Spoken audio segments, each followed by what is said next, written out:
All right, welcome everyone. Thank you for joining us today, this morning, or wherever you are, perhaps afternoon or evening.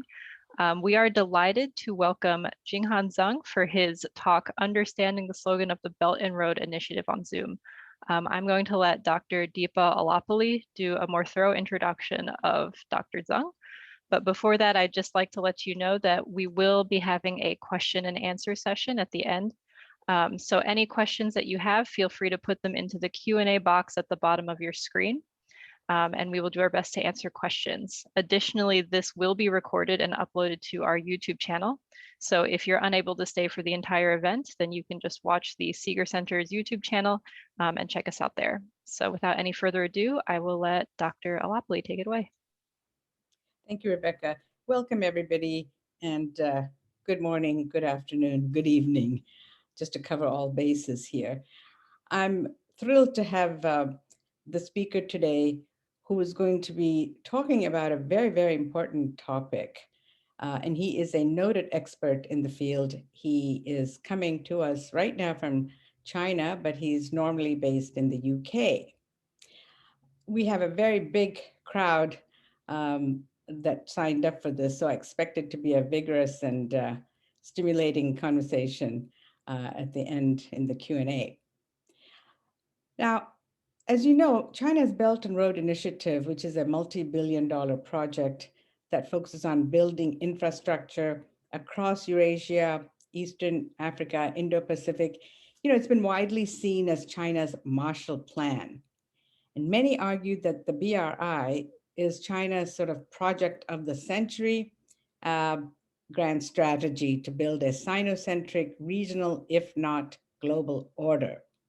This idea of a grand strategy is on its way to becoming the global, kind of a dominant narrative globally. But today, we have a distinguished speaker who will discuss why this view may be misplaced and why it's better to understand China's BRI as a vague, as he puts it, vague political slogan that's open for interpretation and subject to change. So I'm very pleased to now introduce the speaker for today, Professor Jinghan Zeng, who is currently at Lancaster University in the UK. He is a professor of China and international studies. He also directs the Lancaster University Confucius Institute. He has held previous academic positions at a number of universities, University of London, Warwick, and Montfort. And before that, he worked at the UN, Department of Economic and Social Affairs. He's also a prolific author, and he just wrote a book last year titled Slogan Politics, Understanding Chinese Foreign Policy Concepts. And of course, he has many, many refereed journal articles. He also holds a PhD from University of Warwick, which he completed in the shockingly record time of just 2 years. And I can just hear a collective gasp from the other PhDs in the audience at this feat. Well, I'm going to now turn it over to Professor Zhang, who will speak for about 25, maybe 30 minutes, after which he and I will have a very brief discussion conversation on some points that I'm going to raise. And then I'll turn to your questions. And a note on the questions, please. First of all, put them into the Q&A box and make them questions. Please do not have long commentaries. We don't have time for that. Also, I want to make sure that you state your name and affiliation along with your questions in the front. Okay, so with that, Professor Zhang, he's going to share his PowerPoints with us first. Thank you. Thanks for the nice introduction, and thanks for chairing today's event. I'm very glad to be able to join the Sigur Center for Asian Studies event at George Washington University. And like previously introduced, I want to talk about the China's Belt and Road Initiative, and I think I want to offer probably a slightly different view on how we should better understand China.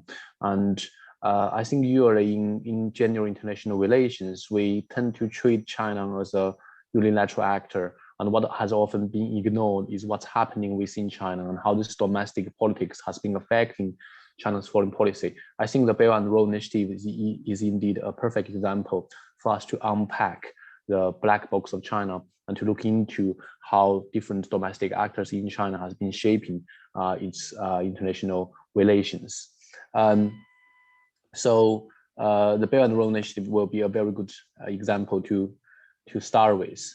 So the name of the talk is understanding the slogan of Belt and Road Initiative. So I put my argument very clear. I think that Belt and Road Initiative is better to be understood as a slogan rather than a clearly defined grand strategy. So let me start. I think there are a lot of indeed discussions about China's Belt and Road Initiative, originally called One Belt, One Road, going back to 2013. And you can find the 21st century Maritime Silk Road and the Silk Road economic belt, trying to link China to the rest of the world, from China to Europe, for example, as you can see from this map. And originally, I think most of the discussion talking about how the Belt and Road Initiative is about infrastructure, but it goes beyond more than infrastructure. So the general idea of the Belt and Road Initiative can say is about how to make China more connected to the rest of the world. And obviously, given this is such an ambitious project, which has often been called as China's project of the century, and this has been put into constitution as well. So this such significant project has attracted considerable attention internationally. We have quite a lot of international commentators or analysts discussing about the implication of Belt and Road Initiative.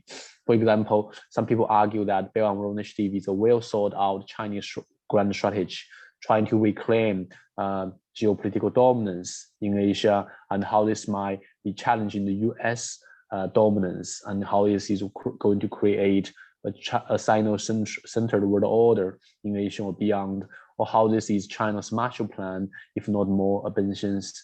And people have been indeed making comparison with China's Belt and Road Initiative and the maritime Marshall Plans, and they find that the amount of money China puts into the Belt and Road Initiative is much more than Marshall Plan, and the country involved and the population involved are also much more ambitious as well. And because of that, many argue that Belt and Road Initiative is really seeking for nothing but rewriting the current geopolitical landscape or looking after world dominance. So you can pretty much summarize that the current or the mainstream analysis very much view the Belt and Road Initiative as a well-designed, clearly defined top-down geopolitical strategy, projecting China's geopolitical ambitions. And you can actually find that some of the Chinese writings are indeed supporting this argument. So, for example, in China, some Chinese scholars are writing that the Belt and Road Initiative is a great initiative planned personally by the supreme leader and with his wisdom and the strategic thoughts, or how this Belt and Road Initiative is directed at returning China to its rightful position as a dominant geopolitical global power, or how this is a clearly defined top-down grand strategy. So you can find quite a lot of Chinese literature to decide to support this argument. But today, what I'm trying to do is to offer a slightly different interpretation. And I argue that indeed, the Belt and Road Initiative, I want to challenge the key words labeled on the Belt and Road Initiative. Those are well thought out, top-down grand strategy. And I'm trying to say that probably those labels are not the best one to describe what really the Belt and Road Initiative is. And given my expertise, which focusing on domestic politics of China, and what I have seen the Belt and Road Initiative is very much like a loose policy envelope. People has been hanging on different kind of policy goals, especially domestic political actors has been hanging on different kind of political goals on the Belt and Road Initiative and make it a very loose envelope. And this is why I think eventually I'm arguing that we should better understand Belt and Road Initiative as a political slogan, which is open for interpretation and subject to change. It's a slogan coming out to say that China now is going to do something important, But what precisely are those things important? What are the goals and what are the timeline? Those all things are vague and not being planned in advance. That's what I'm trying to tell of the story today. So this links back to the book I wrote last year about Belt and Road Initiative and slogan politics. I'm trying to argue that it's probably better to understand those Chinese foreign policy concepts as a slogan, and Belt and Road Initiative as a multifunctional slogan have different functions to mobilize domestic and international actors, and argue they're specifically for functions for the Belt and Road Initiative to achieve. And in this regard, mobilization is key. So let's go through the argument where I come into this conclusion. So first of all, the Belt and Road Initiative, if you go back to the very beginning of it, of 2013, when the Belt and Road Initiative was proposed, you'll very much find that it's very different from what it looks like today. And indeed, year by year, there is a clear evolving process for the Belt and Road Initiative. So from 2013, for example, when the Chinese President Xi Jinping introduced the One Belt, One Road, it was very much about pre-free diplomacy. It's about China's relation with neighboring countries. It was put forward as a plan to improve China's relation with neighboring countries such as Pakistan and India and Southeast Asia, for example. But before it gradually started to include a wider region such as Eastern Europe, Africa, and the entire Asia. And when moved to 2015, and the policy discourse of China become more clear that to claim that now Belt and Road Initiative is not only about Eastern Europe, Africa, and Asia, it become a global initiative, which means that in Xi Jinping's words, any country who are interested in Belt and Road Initiative can join Belt and Road Initiative. So the point to make here is, from the very beginning, the geographical expansion of Belt and Road Initiative is very, very clear.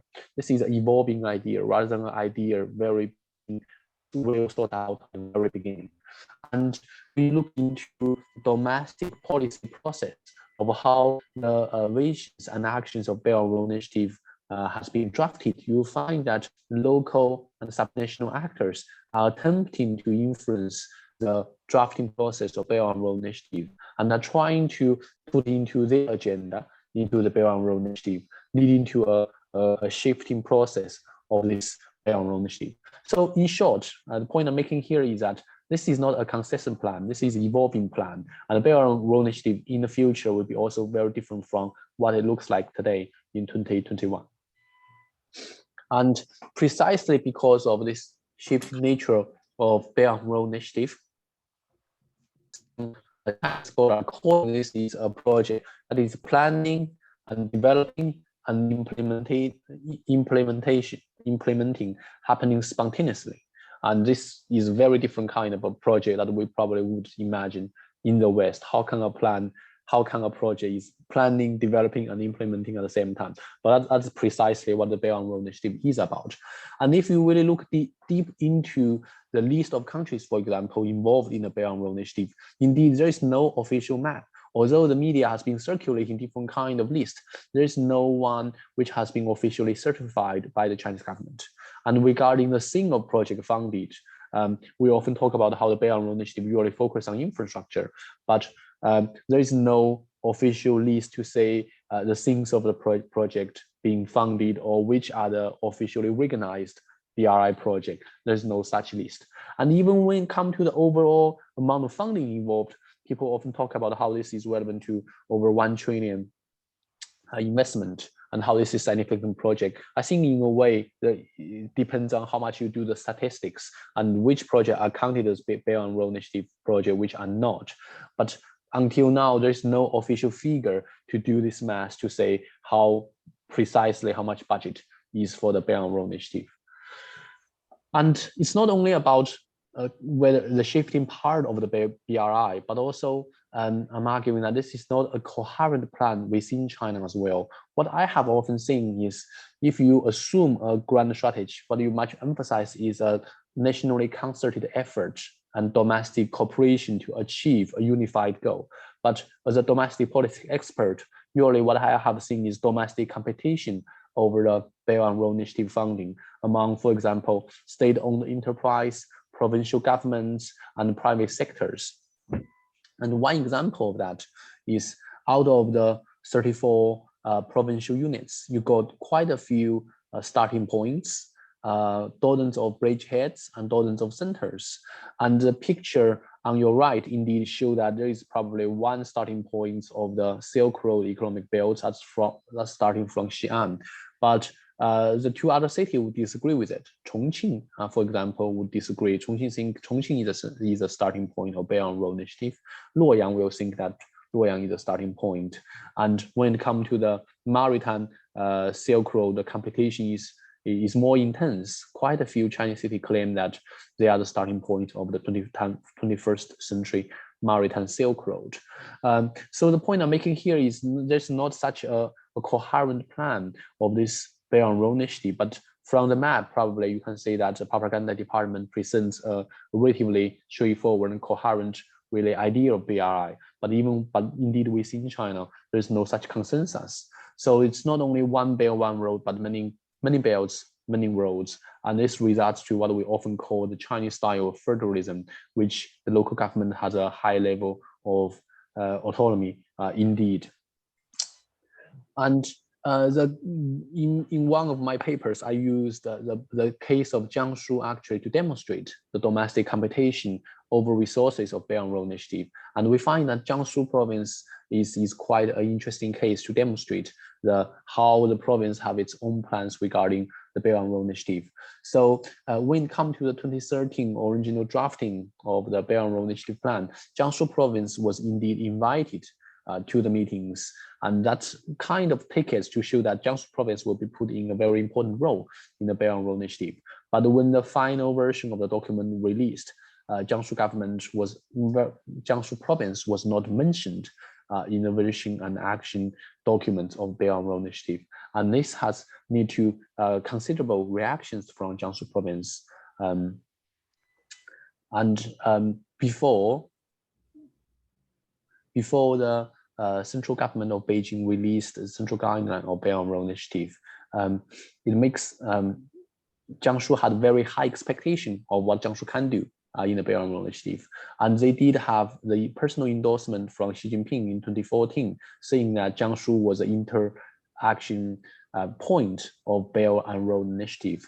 And various Chinese newspapers has been confirming that Jiangsu is going to play a very crucial role in Beijing's drafted guideline. And in Boao Forum that year, Jiangsu was in spotlight, which sent a strong signal to the public that Jiangsu will play a very important role in the Belt and Road Initiative documents.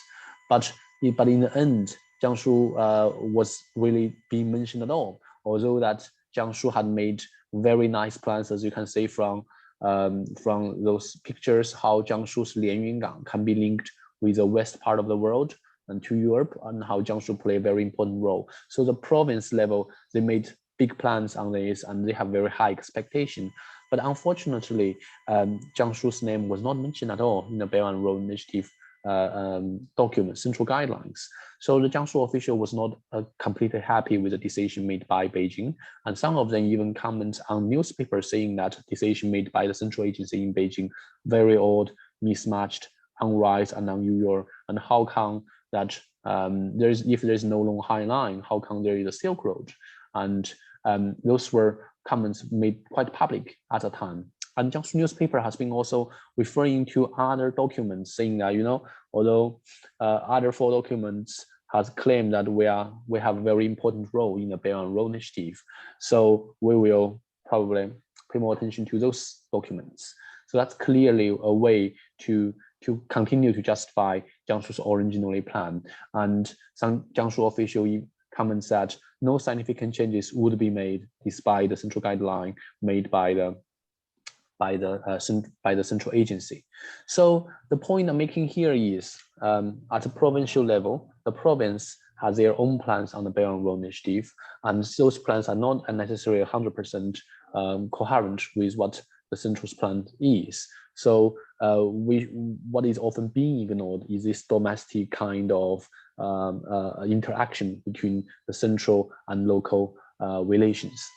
So this come to what I'm saying is how the Belt and Road Initiative at the macro level should be understood as a slogan, which is open for interpretation and subject to change. And indeed, many Chinese domestic actors, private actors, different actors has been labeling their work or events as Belt and Road Initiative in order to stay relevant. So for example, you got some Buddhist forum of Shaolin monks saying we are strongly supporting Belt and Road Initiative and organizing quite a lot of Belt and Road Initiative Buddhist forum, or you have soccer game also branded as Belt and Road Initiative International Soccer Game, or nowadays how new flights to China will also be considered as expansion of China's Belt and Road Initiative.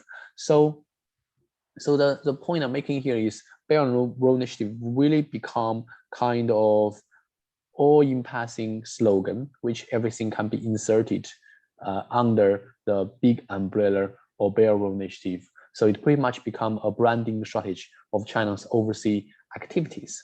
And this indeed, as we mentioned, has been creating some problems for China and for the Chinese government as well. So within China, there is a debate, a very intense debate regarding where the Belt and Road Initiative should be doing in the future. And some people have been arguing perhaps it might be a good idea to make Belt and Road Initiative more institutionalized. If we got one single entry or one single web page about Belt and Road Initiative, and we got one single department to coordinate Belt and Road Initiative, and we got a coherent, clear, and consistent Chinese plan about Belt and Road Initiative, then we can avoid those kind of confusion or a bit of chaos within the Belt and Road Initiative plan. But the other side of the argument is some people argue that maybe it's the best good idea for the Belt and Road Initiative to keep as it is. This is why it should be called an initiative rather than a strategy. And this is an open initiative. So we don't really have to be so organized or so institutionalized. And this debate is still going on in China. And this debate is going to decide how the Belt and Road Initiative eventually might unfold. And if it's going to become probably more institutionalized BRI, then that probably be more closer to the interpretation of geopolitics, to consider it a geopolitical grand strategy, then that would mean it might be unfold according to the top level design after a geostrategic goals. But what we have seen here today is more of an initiative which has much of the bottom-up manner and driven by the competition among local and subnational actors. And for the future development of the Belt and Road Initiative, you can see that the second Belt and Road Initiative in 2019 have been sending very different signal from the first Belt and Road Initiative. It now focuses a lot more on how this is a multilateral, how this is an open platform for cooperation, and how this and send a clear message want to downplay the unilateral and geopolitical nature of Belt and Road Initiative. In Xi Jinping's open speech, he clearly referred to broad principle of cooperation, consultation, trying to address international concern of BRI's sustainability, cooperation, corruption, and standards issues. This makes the tone very different from the BRI a few years ago. So one way of direction to go might be the Belt and Road Initiative is going to focus more on multilateralism and focus more on the rising role of international actors and the host countries. And if that's the case, it's even harder to be what people would imagine as a grand strategy of China, because China has to accommodate the needs of others. And the pandemic has also put considerable uncertainties on the Belt and Road Initiative. Now, the key things are how digital BRI or health Silk Road, etc., etc. So what does this mean? If the Belt and Road Initiative is not a geopolitical grand strategy, I think first of all, we should understand the Belt and Road Initiative correctly, and no need to overreact or see a sinister deliberate design behind every Belt and Road Initiative related development because it does not really exist. And we should also understand the risk and opportunities that will come from how the BRI being interpreted and implemented by different Chinese actors, how the opportunity and challenge brought by this domestic Chinese competition. And this actually means that activist province, state-owned enterprise, and banks might provide an opportunity for governmental and corporate actors to engage with those agencies and shape their conduct in order to secure a true win-win cooperation within the Belt and Road Initiative. And the wider implication of this is probably when we understand China's foreign policy, we often, I think the most of us assume it's an authoritarian regime, which is a highly centralized political system and as a unilateral actor. But in order to understand it, we probably need to unpack the black box of China, look into how different Chinese actors have different agenda and different plans and how they are trying to use their influence to shape China's foreign policy. And this is also relevant to how the Chinese foreign policy ideas has been putting forward. And what I have seen usually is when a Chinese foreign policy idea are putting forward, it's not always very clearly defined at the very beginning. The process of giving its meaning and defining those concepts happened subsequently and happened in an incremental manner. And that's how the Chinese way of implementing its big ideas. It's be like a fanfare with big ideas, but the clear plan or clear meaning will be developed later. And this refers back to what my book is mainly talking about in slogan politics. So some of the today's talk are benefits from some of my previous writings and my writings with my co-authors such as Li Jones and Shahaz, and if you are interested in it, please feel free to take a look. So I guess I'm going to stop here.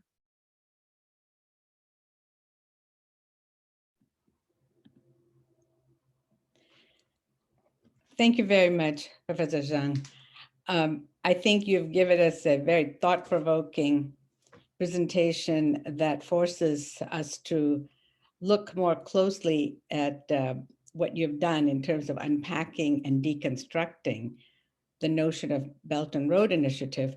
And I think what I want to do is to look at you've presented a narrative in some sense. You focused on sort of a discourse analysis of the slogan of BRI, suggesting that that it's really more of a political slogan rather than a grand strategy.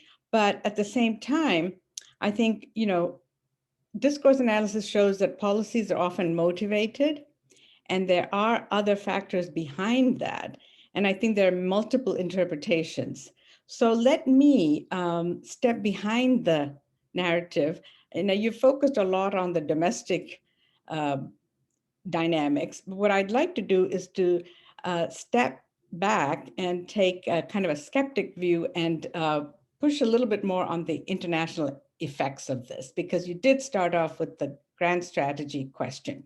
So let me, if I will, I'd like to make 3 quick points, and then you can respond to those. And then I'll turn it over to the Q&A audience questions. So please start adding the questions right now. You can start right away.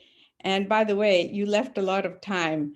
So Jing Zhang, that we have enough time for questions.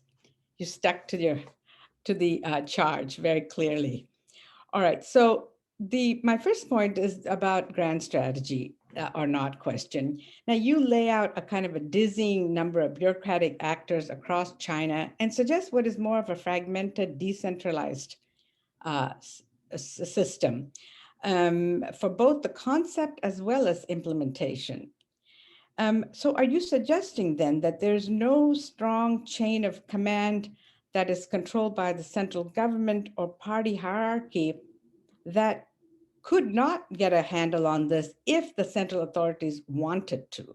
Because it sounds like it's not exactly that it is, it sounds in some sense as if there's a lot of bureaucratic politics jockeying going on between the different provinces and units, but that, what we have seen, though, since at least 2013, is a much greater drive for centralization, political centralization in China under Xi Jinping, not less. It's been going after even giants like Tencent and Alibaba. And I just wonder to what extent this is what you're describing is more of a political, more of a bureaucratic political jockeying rather than any real challenge to the central government's conception. And here I would say that, there could be a certain amount of opportunistic line here, where without a grand strategy written out very clearly, that in fact, all of it could add up in an opportunistic way to what the might look like a more systematic grand, I don't want to call it grand strategy, but a more systematic approach. So that's the first point. My second point has to do with the commercial versus the strategic nature of Belt and Road. And so for those of us who look at, especially in the Indo-Pacific, and you mentioned the maritime strategy area as being particularly competitive, but if you look at the kind of projects that we see, they do tend to be focusing on what one might call strategic infrastructure, such as ports, which can be dual use in the future. And you couple this with the fact that most of the host countries are weak with very poor governance, increasingly dependent on China as the largest creditor, then China has a lot of political leverage from this, not just economic. And besides that, as we're seeing, many of these projects in the BRI are not that economically viable, it seems, in these other countries. And so why pursue them if the profit motive is what's driving it?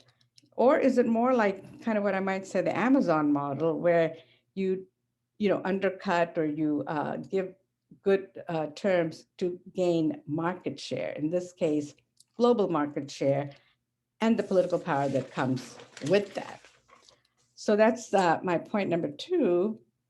The third and last point is something that you mentioned at the end, the multilateralism prospect or possibility of BRI, because it is still an open concept and there's a debate going on, which is interesting. That's a very interesting new, I think, addition to the literature that you're bringing up, because that does not come out much in the literature that we are familiar with here.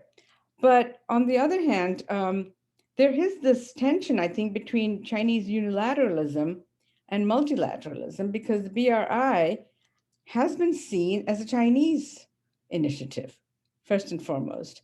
And the lack of transparency in that, despite 167 countries being involved, we don't really know what kind of agreements are being hammered out. It looks very different from other multilateral initiatives or banks and so forth, like the World Bank, the ADB, IMF, and so forth. And in this context, let me just say that given the fact that even though, as you have suggested, it's very much a domestically driven initiative, the fact is that it's having international impact and international effect, and now increasingly some pushback because of this notion of the grand strategy. Now, if you think it's misplaced, it seems to me that Beijing could start a corrective measure on this by multilateralizing more, like it did with AIIB. When it first started, it did not go anywhere because it was going to be a Chinese-led bank, infrastructure bank. But it decided to open it up, and in fact, it became much more acceptable, I think. And I think there's a lesson in that for BRI, but whether we'll see it or not will, I think, be quite telling. So I'm going to just leave it at that and let you respond. But thank you for an excellent and new perspective on this initiative. Thanks for the three very important questions. I think all of them are right to the point, and this really opened up, I think, a discussion here. So the first point you make here is how, I mean, about China. I mean, the way, basically, in my analysis, how the political system in China is quite fragmented and decentralized. I think indeed in the community of China, scholars, I think that's a conventional wisdom. We consider, or there are different kinds of labels of authoritarianism in China: fragmented, decentralized, and more recently we find it's more internationalized. So that's indeed quite not really new in this regard. But I'm not suggesting that there is no chain of command by the central government. That's definitely not what I want to suggest. In China's political system, if central government want to achieve certain things and with a strong desire to do that, clearly it can be done, as we have seen the pandemic, how the way China has been controlling COVID, for example. If the central government really want to get it done, it can be done. But we cannot ignore how the way when the central government policy instruction putting out, how it has been implemented differently and how it has been interpreted differently by the local government, and how the local way has been handling it are very different as well. So so in the Belt and Road Initiative, it's clearly example. I think what we have seen here is the central government is not 100% clear what the BRI should be and will be, and there is no clear goal of it. What is really clear is, okay, China is going to come to do the Belt and Road Initiative. This is something important. This is a project of the century, very important. But what precisely are the policy goals? What are we going to achieve? And how much resources we're going to use to mobilize it? Who is going to do what role? None of this is clear. And this is open and let decentralize to local level to say, give me more ideas, do those kind of things. And local government will jump in here because this resource is relevant. And they will come to say, I got this BRI idea, or that BRI idea. But some of the Belt and Road Initiative idea indeed were not new. For example, China-Pakistan Economic Corridor has been there talking about for decades, and now branded as a flagship project of Belt and Road Initiative, for example. So lots of ideas like that. So this is why what I have seen here, I think you are right to say that there is a lot of bureaucratic joking within China. And in this Belt and Road Initiative idea, what I have seen is the central government, there is no consistent and coherent plan within the central government. And it's very much as a slogan to say we are going to do something important and mobilize domestic actors to do things, but there is no clear direction or travel. There's no clear goals. This is why we have seen this. So I agree. I think there's a lot of opportunistic way of doing things by the local actors, and they all want to get something out of it. And the second point you ratio is a commercial versus the strategic nature of Belt and Road Initiative. I think you are right that some of the Belt and Road Initiative project in some countries does not really make much economic sense. I think that's precisely, that's very much right. And this is precisely my interpretation and some of my co-author, the direction we are going is economic loss does not necessarily equivalent to geopolitical gains of China.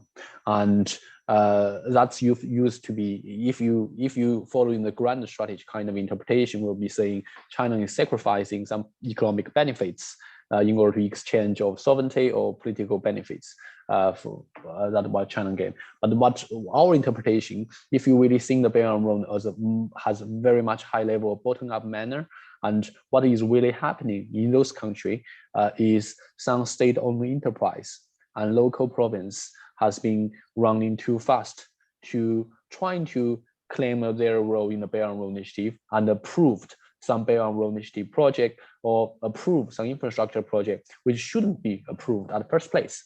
So what is really happening in that is short version, lack of planning and lack of economic lack of planning and lack of auditings.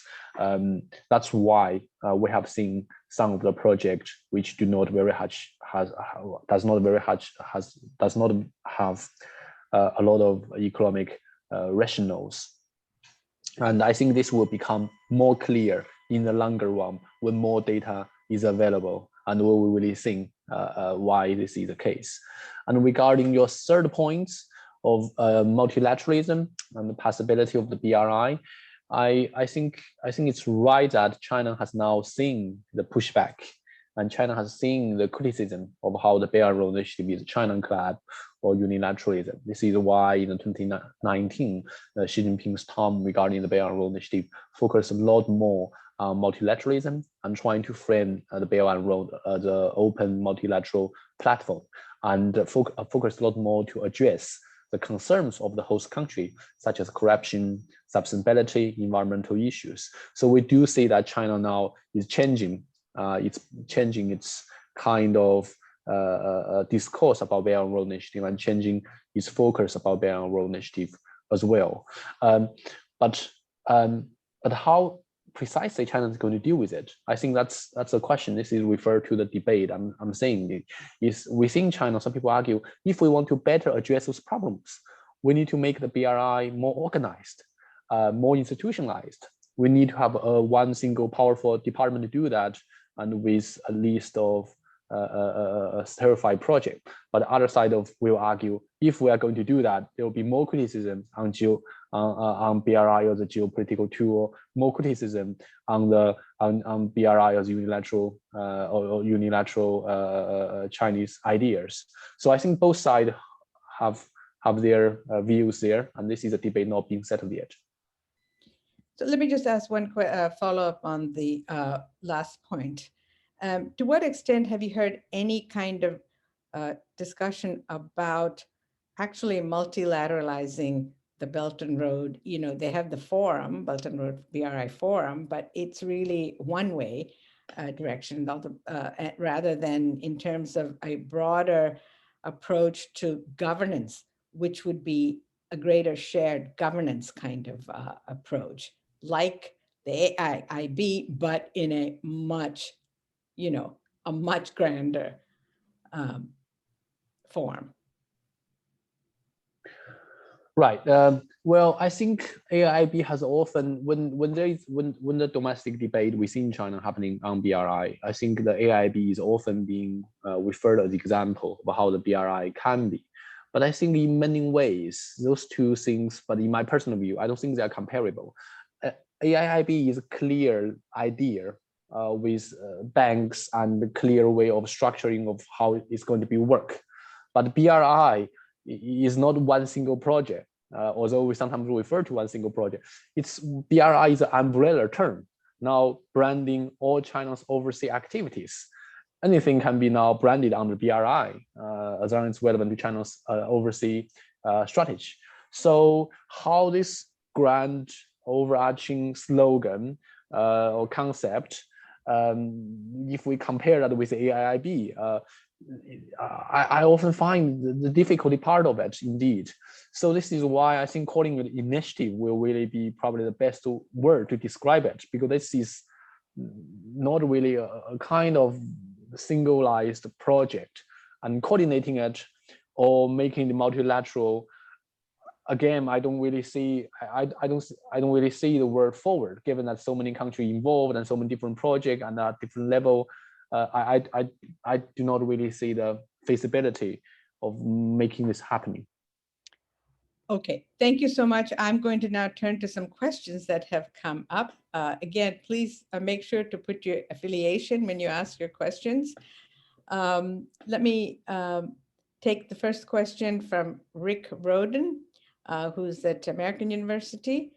Okay, his question is, looking at the economic benefits of infrastructure projects. He says, traditionally, economists assess the economic benefits of infrastructure projects over longer periods of time because it takes time for the multiplier effects for the country, the benefits of backward forward linkages and so forth. So his question is, given this, would you agree that many recent critical assessments of the financing arrangements of BRI projects do not capture the full story about the potential long-term economic benefits of the projects? Well, I would argue that currently a lot of projects in the Belt and Road Initiative, especially infrastructure project, the precise impact of this project it's unclear at this stage what will be the precise long-term impact of the project. So I agree that the current probably financial assessment on those projects needs to be revisited probably in the longer term when more data available and when more information is available.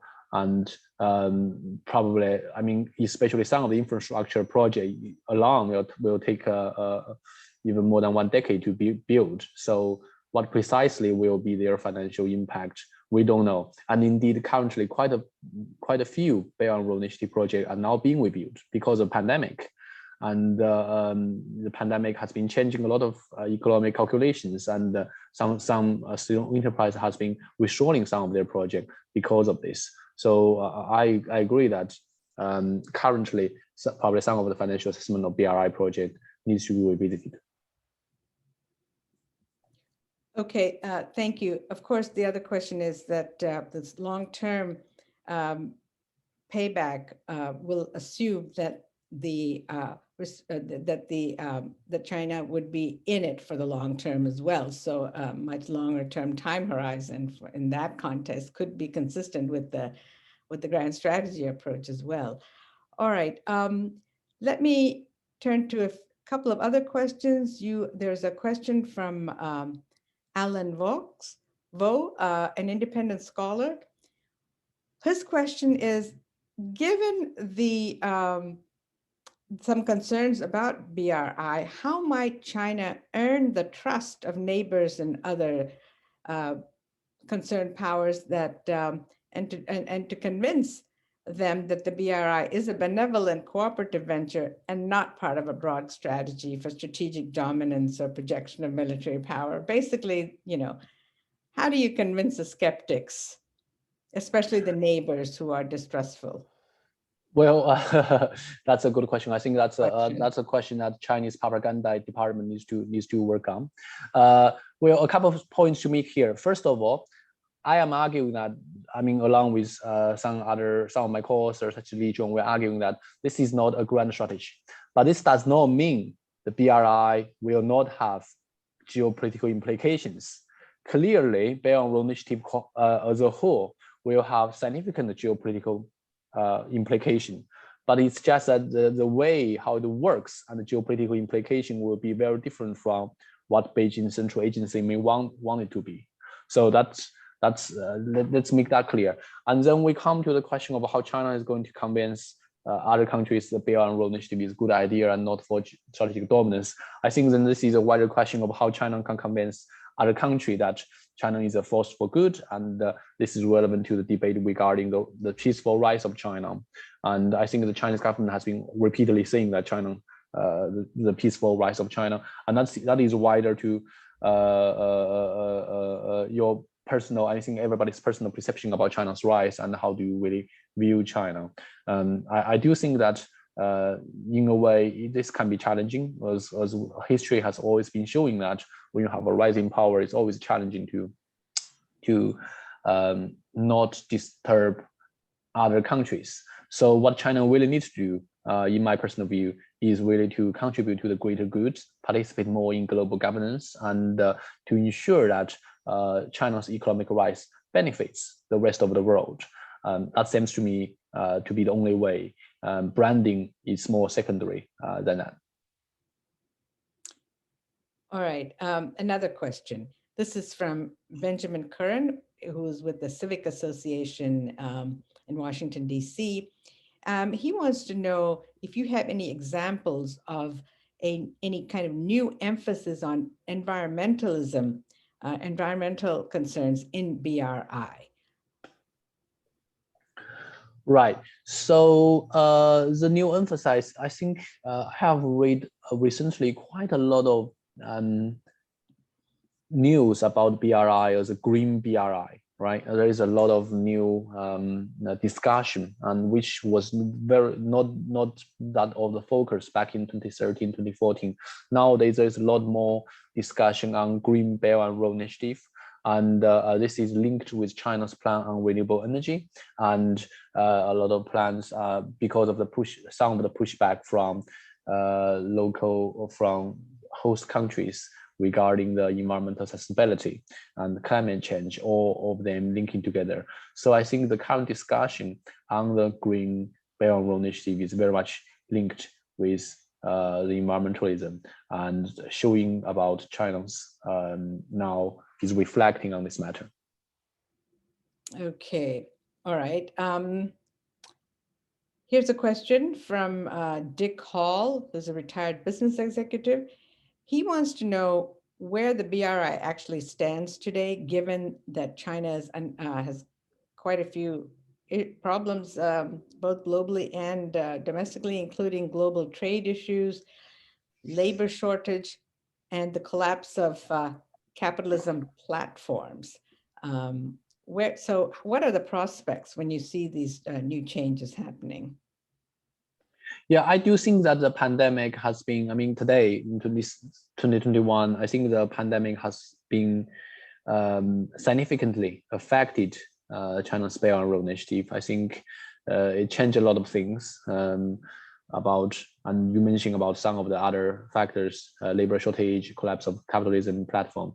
And this is why now I think within the BRI, with a pandemic comes in the Chinese economy, and China is quite being concerned about the Chinese economy as well. There is a lot of reflection on the rationale of overseas investment, overseas projects, and whether we should continue to be doing it in today's context, given that everybody is still suffering from the pandemic and how long people might be recovering from it. So in this regard, the discussion of the Belt and Road Initiative has now been shifting towards what I mentioned, and digital Belt and Road Initiative. The idea is how we can use digital infrastructure to collect the rest of the world, which is relevant to 5G and the information and communication technology, for example.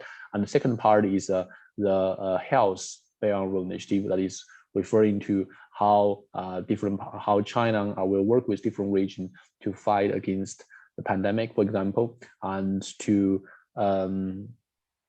build basically a shared future for mankind of all those ideas. I think the Belt and Road Initiative stands today in the pandemic time has been adding and moving towards these two key labels: digital BRI and health Silk Road. So let me just let me see if there's any other. Okay. Question related to this, the last question. We do see in recently, in the last 3 years, an attempt at redirecting big economic corporations, Western corporations, from China to other countries, to kind of the over concentration that the pandemic showed in supply chains, right, and the problems that were created because of that. Do you think that that kind of a concern is going to spill over into the broader BRI projects or ideas? And is there some rethinking based on that, the fact that just the supply chain constraints that we faced during the pandemic has shown, are there any lessons that you see the Chinese government having learned from that? And might that affect the way in which they are conceptualizing BRI going forward? Right. So I think these are probably two matters. One is how this pandemic has been affecting the supply chain and China's future role in the supply chain, and then the Belt and Road Initiative. Well, I think currently what I have, as I mentioned, seeing the BRI is a big political slogan. Then everything can be fitting. So the supply chain is why. Sorry, excuse me. Supply chain is one example. regardlessly of how supply chain.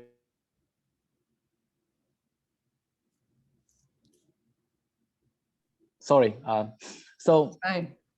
regardlessly of how supply chain is going to change or how China's role in supply chain might change, what I have really seen is that the Belt and Road Initiative idea will always be there. And if there is a successful supply chain, well, sorry about I probably have some allergy. So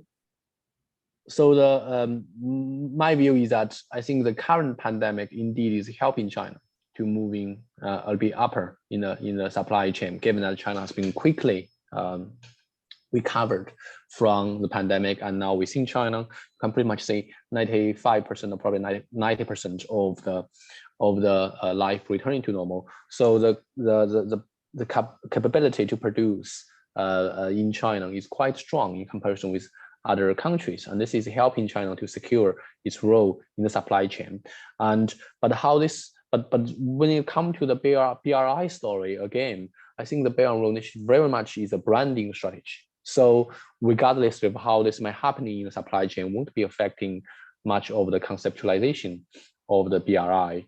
I mean, any successful story in the supply chain can be later inserted under Belt and Road Initiative idea, for example. So I do see this as probably two slightly separate kind of matters. We have one final question here about the debt trap issues that we know have been plaguing the reaction to BRI. And apparently there has been a news item this week about the Entebbe airport, which I'm not aware of, but perhaps you are. Right, I'm not so not be following the close news on the airport story, but I think on the debt trap, obviously, or debt diplomacy is idea we have often heard about Belt and Road Initiative. The former, I think the Vice President of Michael Pence has also referring to this idea as well. And I think if you were following the grand strategy kind of interpretation, we're seeing that China is having a grand strategy, the Belt and Road Initiative, and then you deliberately borrow loans to weaker states in order in exchange of their sovereignty rights and to get geostrategical gains. And that's one line of the narrative. But following my interpretation as very much BRI as a bottom up and not that much consistent or coherent plan, then the debt trap story probably is quite different, or probably is unfounded, I would argue. And there are quite a lot of new research reports coming out on this idea of debt trap. My co-authors, for example, Li Zhong and Shaha has published a report on the debt trap in Chatham House, and has been clearly argued why the debt trap idea is quite unfounded, and many of those events or many of those incidents happened simply because of lack of planning and more driven by short-term kind of goals or short-term visions that needs to the idea. So I would suggest people to look into those reports, and probably that will be helpful to find more evidence-based arguments. All right. Well, the questions from the audience, I don't see any more questions. So we have a couple of minutes left, and I'm going to take that opportunity to continue with my own questions.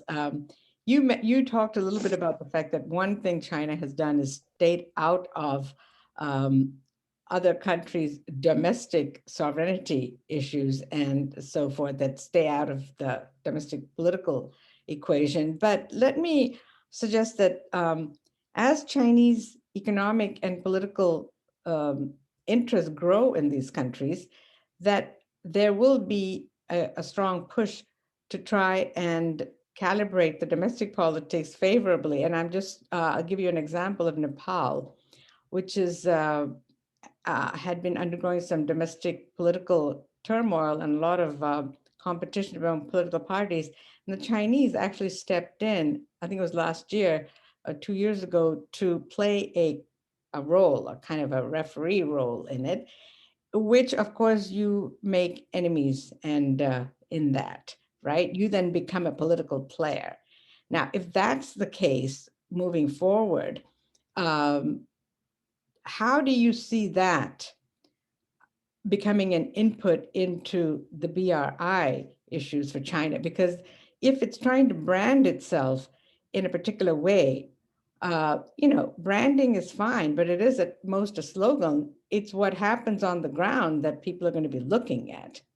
And so can China really continue this sort of branding that it wants when activities underneath it may not look consistent?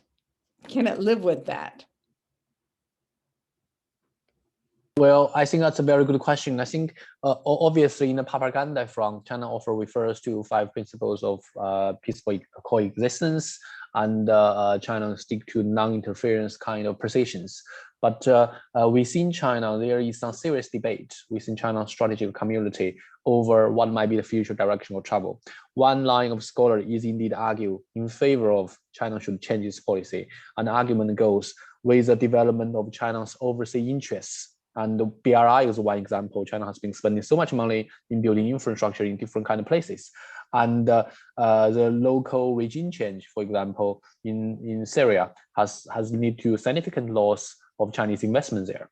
So what China is going to do, if we continue to stick to our non-interference policy, then we have no control and no security of our overseas interests, economic interests. So some people argue that China should raise the rise of China and raise the expansion of Chinese overseas investment. China should really change its non-interference kind of position and probably in a way be like US, trying to be more active in securing its overseas investment. And I do think this kind of argument makes sense, especially when we're seeing the development of BRI and more Chinese Chinese investment goes to abroad. This is quite important, and I think eventually, if China continues to rise economically, this is definitely inevitable. And I think it's just that we have to always remind ourselves that the rise of China is more of a recent phenomenon. So for China, Chinese investment go abroad is not is also a new investment as well. Back in 2000, much discussion how China needs to attract foreign investment come to China, develop itself. It's only in 2000 then we come to the idea of Chinese goes out. And this would mean that China is still learning of how to invest in other countries. And now China is still learning how to secure its own investment in other countries. This is why we're having this debate. And I'm not very familiar with a specific story you mentioned there, but indeed in some other places, like in Africa, there are quite a lot of examples of how different Chinese companies has been involved in the local politics and advancing different kind of policy lines, which need to lose of both sides in bids to, for example, Japanese companies, and how different Chinese ministry have very different views on certain matters. For example, in Africa, the local province has been using their influence to influence many things through their state-owned enterprise, and they are equally powerful domestic actors such as Chinese Ministry of Commerce and Chinese Ministry of Foreign Affairs are not very happy with the way they are doing, but they have no control of it because they are in the same kind of rank. So those kind of stories are quite common in Africa, which I have frequently read.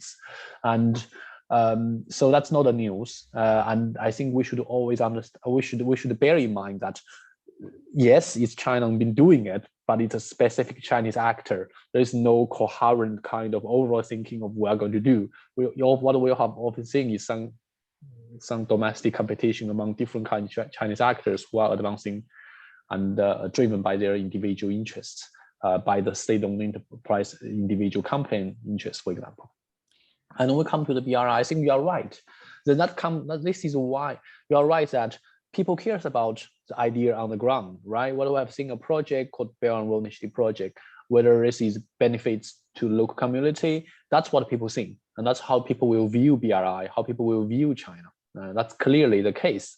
And despite although at the very broad, there is a strategic rhetoric of how China is making a contribution here and there, but what really people would think will be the local projects and how those are done, those will be building the real reputation of China's BRI, right? So how China is going to address those issues. I think this is why one line of scholars saying that we need to make the BRI more consistent. We need to ensure there is a considerable consistency there in order to protect the reputation of BRI, in order to secure that it's moving towards the direction what the central government would want.